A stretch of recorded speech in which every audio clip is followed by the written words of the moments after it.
Madeline Finn and the Therapy Dog, written and illustrated by Lisa Papp, published by Peachtree Atlanta. Happy birthday, Star! Is Star ready for his test tomorrow? Mom asks. He sure is, I say. We've been practicing. We practice meeting people.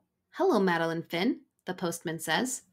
We practice sitting still when a bike goes by. We even practice meeting other dogs. You're going to do great, I tell Star. You're going to make the best therapy dog ever. Star doesn't go to school for his test. Instead, we drive to a place called Walker Oaks. Star will have 3 visits here, Mom says. You can do it, Star, I say. Remember, it's your job to make people smile. Mrs. Dimple and Bonnie are waiting for us. Is this where Bonnie passed her therapy dog test? I ask Mrs. Dimple. It sure is, she says. Lots of therapy dogs visit the people who live here. If Star passes his test, he can join them. Inside, we see a man with a clipboard. Hello, Madeline Finn, he says. My name is Mr. Finch. It's my job to see if Star will make a good therapy dog. We've been practicing, I say. Would you like to hold Star's leash with your mother? He asks. Yes, please, I say. First, Mom and I walk Star around the room. Stop, please, Mr. Finch says. We stop. Proceed, he says. I guess that means go, because Mom starts walking again. We walk past Bonnie and some other therapy dogs. Star doesn't bark or try to play with them. Good job, Star, I say. Next, Mr. Finch pets Star, especially touching his ears and tail. Star doesn't mind. A nurse walks past with a wheelchair. Star is curious, but he doesn't chase it. Finally, Mom and I have to let go of Star's leash and walk away. Star is supposed to sit still, but he doesn't. Instead, he walks across the room. A lady smiles, and Star puts his paw on her knee. Mr. Finch writes something on his clipboard, but he's smiling too. Okay, he says, that's all for today. Star did well on his first test, Mom says when we leave. He sure did, Mrs. Dimple says. On his next test, Star will visit with some of the residents. You can do it, Star, I say.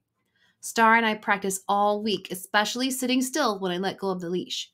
Pretty soon, it's time for his second test. Welcome back, Madeline Finn, Mr. Finch says. This time he leads us to a big room. Why don't you and Star go in and say hello? I'm kind of nervous, but Star isn't. He walks right up and smiles. Oh, isn't he the sweetest thing? A lady says. He reminds me of a dog I had when I was a boy, a man says. He gives Star a kiss right on the nose. A lady with a big hat talks about her garden. She even reads Star a letter. Star is a good listener. Everyone seems happy. Everyone except a man in the corner. This is Mr. Humphrey, a nurse says. Would you like to pet Star? I ask.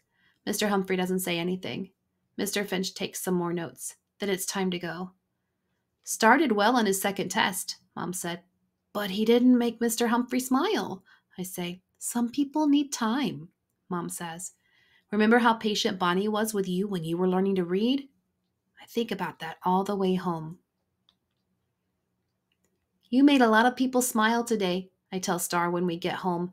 We have to work on Mr. Humphrey, though. Maybe he likes hide and seek. That might make him smile. Or card tricks. I don't think we can bring tennis balls. Besides, Mr. Humphrey might not have a mitt.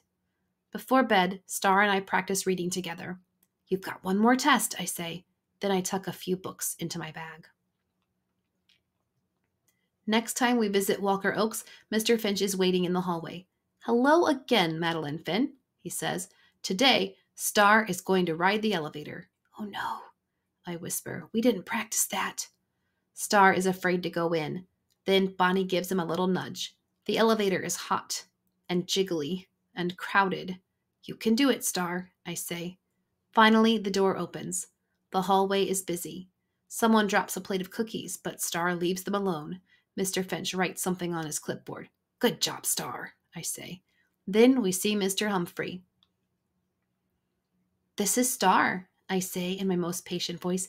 He's practicing to be a therapy dog. Would you like to pet him? Mr. Humphrey doesn't say anything. Maybe he doesn't hear me. Would you like to see my magic cards? I ask after a while. Still nothing. Then Mrs. Dimple calls me over. Madeline Finn, she says, do you remember when you first met Bonnie? I nod. Bonnie liked me right away, even though I was afraid to read. That's right, Mr. Dimple says. Bonnie accepted you just as you are. I look at Star. Maybe Mr. Humphrey isn't ready to smile, I say. Maybe we need to be patient. Mr. Finch, can we go back in? This time, I sit by Mr. Humphrey, but I don't say anything. I just let him be. After a while, I pull out my book. I didn't always like to read, I whisper, especially out loud. Mr. Humphrey doesn't say anything, but I don't mind. When Bonnie sees me with a book, she comes right over. I read nice and soft. I even mess up on a few words, but that's okay. I'm almost at the end of my story when I see Star move closer to Mr. Humphrey. Very, very slowly.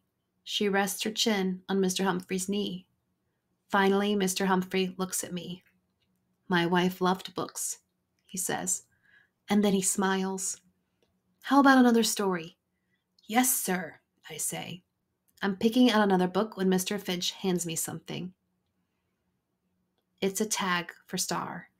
I am a therapy dog, it says. You did it, Star! And I fasten his new tag onto his collar, right above his heart.